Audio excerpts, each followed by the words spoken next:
Well, a top United Nations expert says the international community is epically failing in its response to the war between Israel and Hamas. Joining us live now is the United Nations Special Rapporteur for the occupied Palestinian territory, Francesca Albanese. Francesca, thanks for your time this morning. There is a few points I just want to ask you about your speech yesterday. You linked Israel with potential genocide, which is a highly inflammatory allegation. What is your legal basis for such a claim? Hi, thanks for having me. In international law, genocide is the intent to destroy a group, a national, racial, ethnic or religious group in whole or in part, and can be committed when there are acts of killing of people of the group or creating living conditions that make life of this group impossible or creating significant physical and mental harm to the people of this group, which is precisely what is happening in the Gaza Strip, where 11,000 people have been already killed, 5,000, almost 5,000 of them are children, and there are 3,000 people under the rubble as we speak. Right. And the living conditions in Gaza are unlivable. Even if hostilities cease now, it will be difficult to live there. Sorry to interrupt you. I do get that. I'm just short for time. But just on this position of genocide, certainly there is intent to destroy Hamas, but there is none to physically destroy a whole national, racial, ethnic or religious group, which is, as you pointed out, the UN definition of genocide.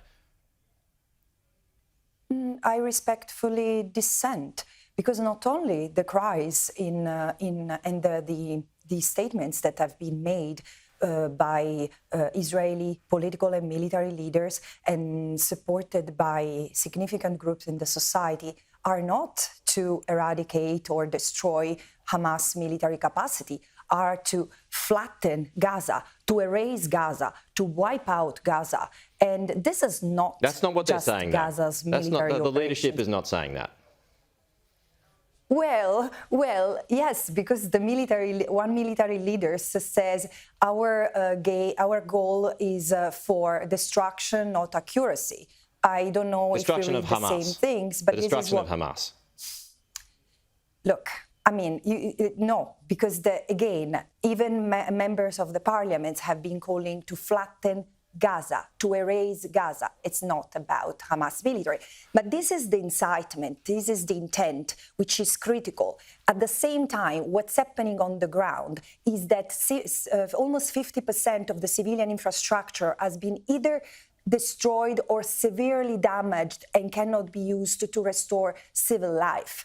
And 11,000 people, 1 out of 200 people in Gaza, have already been killed. So, I mean, sure. I don't want it to be reduced to semantics. These are people who deserve to live as much as others. It's just a big term. Genocide is a big term, but we've got to move on. Is Hamas guilty of war crimes? No, just one precision, because as you say, it's it's an important and very heavy, very loaded claim. Together with other special rapporteurs, I've warned against the risk of genocide for weeks now, because there is an obligation to prevent genocide in the international community, and nothing has moved. Is Hamas guilty of war crimes? Of course. There is no question about that. Hamas has committed war crimes the moment it killed civilians, it targeted civilians, and it took civilian hostages. These are undisputable war crimes. Yes. So, I mean, there is a saying, you get punched in the nose, you're not going to give a free lunch. So does Hamas get what's coming? This is not against Hamas. Those who are paying now, and these are the same ones who have been paying for the 5 previous wars. Hamas started this whole thing by launching the terror attack, as you just pointed out, was a war crime. So now it's getting its response, which Israel is entitled to. What you're saying is very dangerous, because the people in Gaza had suffered 5 wars before this one, which had killed thousands of people, including 1,025 children. Does it mean that violence justifies violence? I strongly oppose that. Okay, no, so Israel just lets it happen, does it? The targeting of civilians. Excuse me? So Israel just lets it happen and doesn't respond? But of course not, but there are responses that needs to be given in line with international law. And these responses concern law enforcement and law and order. I'm not saying that Israel didn't have to do anything, but again, we are talking of a government which until a couple of months ago was saying, or 3 months ago was saying that Hamas was an asset and the Palestinian Authority was a liability. This was a disaster in the making, and we have been warned against it for decades now. I mean, human rights expert, and this was unfortunately not listened to. OK, you've seen the pictures that have emerged from Gaza over the past couple of days, military installations underneath children's hospitals. Should that be the case? Should they be allowed to have that there?